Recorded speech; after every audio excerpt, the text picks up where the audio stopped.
Hello to everyone listening. I'm Jo Francis, CoramBAAF's Publishing Manager, and today I'm talking to Clare Seth about the new edition of our popular guide, Undertaking a Kinship Care Assessment, known by many kinship social workers out there as the Green Book.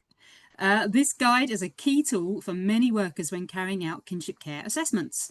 And as we've recently revised CoramBAAF's Form K that's used for this purpose, we have a new edition of the book to go with it. So Clare is one of our kinship consultants, and she wrote Form K and the new guide with her job share partner, Horne. Both of them have a great deal of experience in the field. So Clare, thanks for talking to me today. This book is intended for use with CoramBAAF's Form K, which you recently developed and was published in February. What are the key differences between this form and the previous one? What new directions are we talking about here?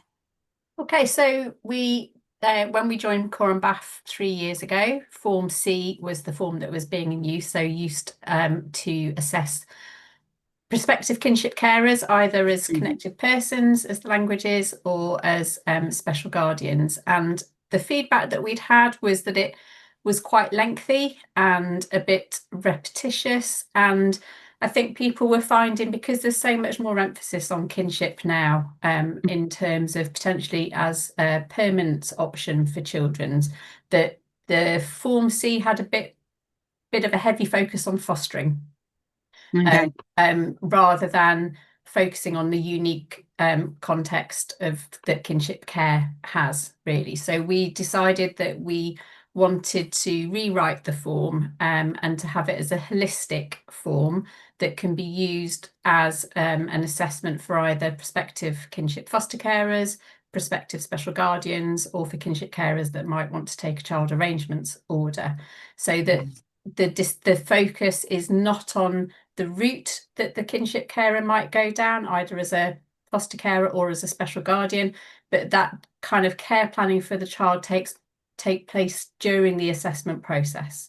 Right. So it's kind of leading the assessing social worker through and alongside the prospective kinship carer on their journey of understanding of the child's needs, which often comes about during the course of the assessment process, because kinship carers don't always know what the child's needs are at the start of the process. Therefore, it's very difficult for them to make a permanent decision at the start of the assessment process. So the idea is that the form is, like I say, it's holistic and it's open process rather than leading to a particular recommendation at the start. What we've aimed for, and sort of in line with as well the new STAT guidance around kinship care that the government published last year, is making it that it includes proportionate and relevant factual information, rather than the minutiae of somebody's life. And under each section there is analysis which brings it back to, so what is the impact and why is this important in terms of how this carer can meet this child's needs? Because obviously kinship assessment is it's essentially a matching report between a specific carer and a specific child or children. We're not assessing somebody to look after a child that they don't yet know, as it might be the case with adoption, or with mainstream foster carers who could look after a variety of different children. In kinship care, the child is known to the kinship carer, so that's really essential. And also new in Form K is that after the analysis section, there's also a support needs section. So we're assessing social workers and carers to think about what their support needs might be in terms of meeting the child's needs. And that then informs the support plan, which is, again, it's new to Form K, so it's an integral support plan that has to be completed as part of the assessment. You hear a lot from kinship carers that in the future they don't necessarily know who to go to for support, who to ask for specific interventions for children. So the support plan ask social workers to consider with kinship carers the child's current needs, their current needs, and also likely future needs.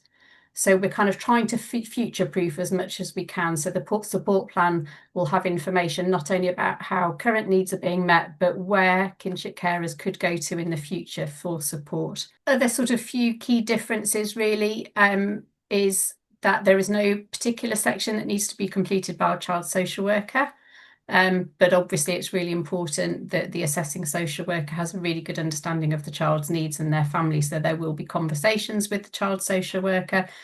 Parts of the form could still be written by the child social worker depending on local team structures. But it's important that the assessing social worker has access to sort of key documents so that they really understand the child's needs. And so again, they can assess the carer's capacity to meet those needs.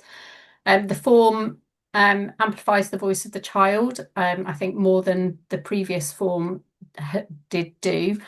So the information about the child is front and foremost at the start of the form. So you're introduced to the child really on in the form. So you're holding them in mind as you write the rest of the assessment, and also as people who are reading the assessment report will know who they're thinking about.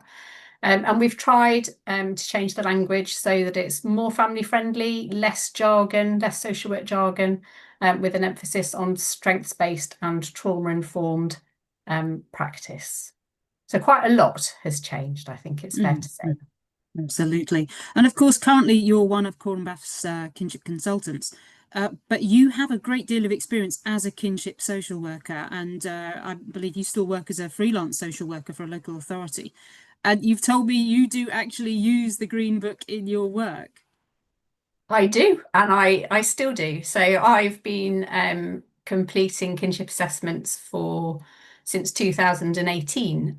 So I've done quite a large number of assessments now, and I do still, I think pretty much every time I do an assessment, I will at some point open the Green Book and remind myself of all of the things that I do need to talk about, and just to use it as a really helpful prompt.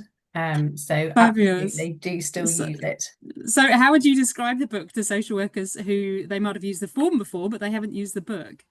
So the revised edition of the book does sort of follow largely the format of the previous book. So if social workers are used to using the old Green Book, the new Green Book won't be too much of a departure. But it's been restructured so that the chapters follow the layout of Form K, so that we're not expecting, you don't need to follow the book and the form in order to complete an assessment, but the book does correspond to the layout of Form K for ease.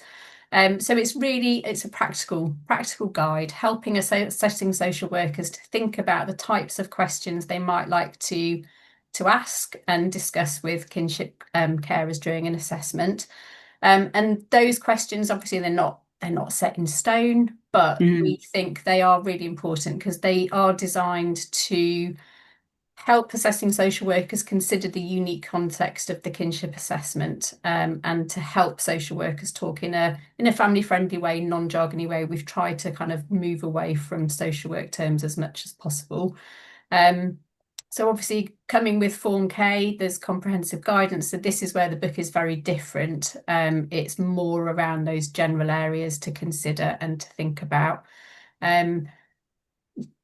Be guided, I think what I would say is be guided by a family and what they want to talk about in any given session. I know from experience that I may well plan, right, today I'm going to talk about X, and that's not the way the conversation goes. And I would say that's fine. And that's where the guide is really helpful to come back to, because you can just think, you can look through the questions and think, oh, I wish I'd asked that, make a note of it and go back to it the next time, or when that feels appropriate with the family. And it does also have information about current research into kinship care, and anti-racist and anti-discriminatory practice. So it's more than just a helpful hint. And why is it so helpful? I mean, we know some workers call it their green Bible. I've heard from a few. How would you explain to other social workers exactly what the book can do for them? I mean, I think, like I've already touched on, so I've kind of preempted your question a little bit, but I think it is really helpful in helping assessing social workers plan the kind of conversations that they're going to have with prospective kinship carers and Mm. the areas that they want to cover on any different visit, because there are subjects that you have to talk about and there's topics that you have to Yeah. consider, but it can just be a really good way of being that reminder. It also helps you think about where you can get evidence from to support the information that you're being given. So the really Yeah. key is that triangulation of information, and the guide also, helps you point out where you can get those sources of information, which will inform your analysis and your final recommendation. It also gives you some prompts about who to talk to. So thinking about other children who might live in the household, other adult household members, or other adult children that the kinship carer might have, speaking to the child if appropriate, the child's parents, all of those people. So that's all Mm. of that is included in the book. And also thinking about helping the assessing social worker help the prospective carer think about the future and not Mm. just the here and now, because I think that can Yeah. be something that's quite common, is that you're focusing on right now during these care proceedings or during this assessment period, but actually what we would like people to think and to help families think about is the longer term needs that they and the child might have. So those questions are there, including thinking about contingency planning for the future, which is a tricky conversation to have, Of course. particularly if you're Yeah. assessing grandparents, but it's important that Mm. they're supported to think about the future. No, absolutely. I mean, as many people who will know the guide previously know, it sets out various series of questions to help assessing workers really think about what they need to discuss and to ensure, as you say, that they don't forget anything along the way. So there's more of a focus this time in the questions on the future Yeah. considerations. Are there any other particular ways in which all these lists of questions have changed? I mean, I think some sort of fundamental changes in language. For example, we don't use the term applicant or connected carer anymore. So we refer to the prospective carer or carer. We don't use the word placement. We talk more about kinship arrangements and kinship families, because that's what we've heard from kinship carers and children living in kinship arrangements, that they don't see themselves necessarily in the same way as potentially a child who's living in a mainstream fostering might do. That Mm-hmm. children have talked about, it's just a different kind of family. So that's really where we've tried to move in that way. And there are new sections that weren't in the previous book, because obviously the form has influenced that and is different. So we've got there's more questions to help people think about an introduction to the child, an introduction to the carer, an introduction to the parents.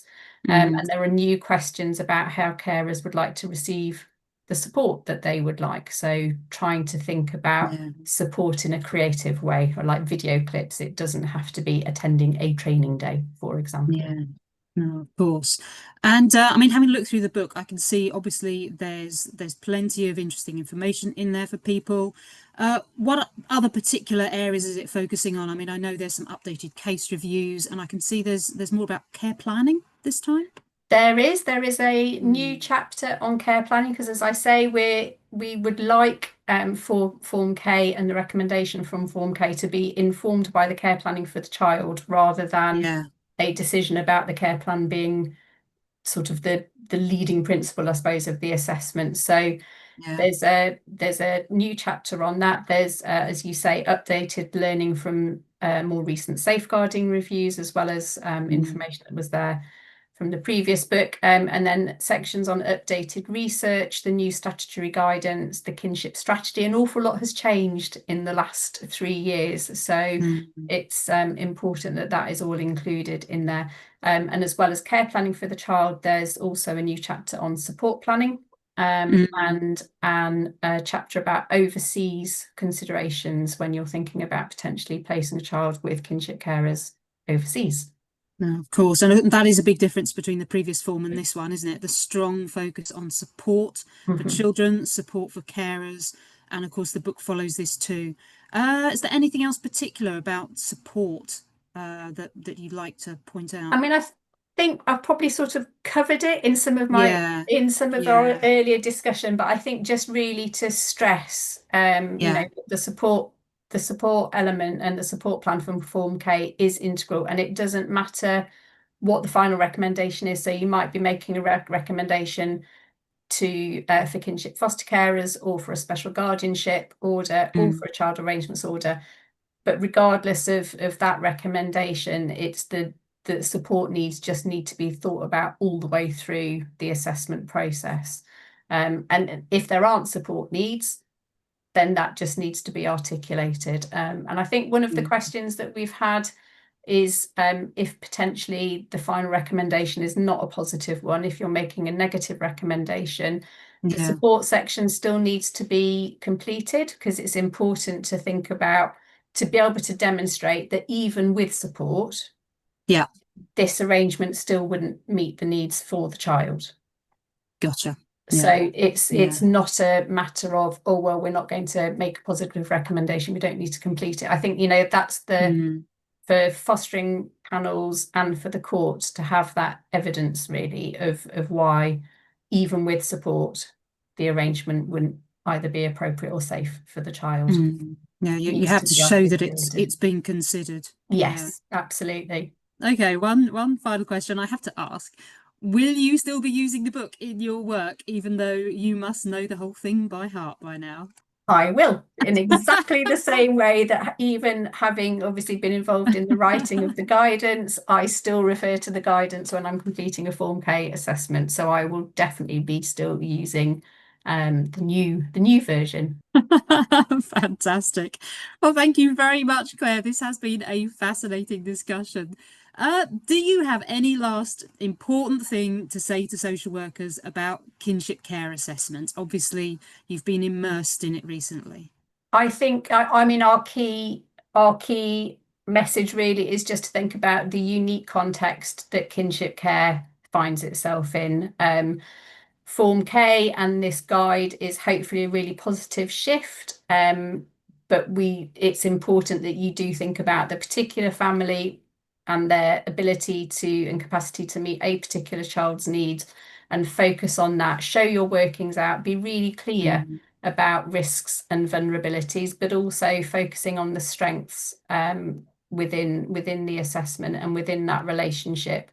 And it is different from completing a mainstream fostering assessment, of which I have done many over the years as well, because it's you're thinking about a family and the future for that child within their family. And that is just such a different context to undertaking a mainstream fostering assessment. No, absolutely. Very important. Thanks very much for your time, Claire. This has been very interesting. And for all the kinship social workers out there, I imagine many of you are probably using the revised Form K by now, and I hope it's all going well. The book Undertaking a Kinship Care Assessment can now be bought from the CoramBAAF online bookshop with a discount for bulk orders, in case your manager wants to buy books for the whole team. Thanks very much for listening, everybody, and we'll be back with more podcasts soon. Thank you.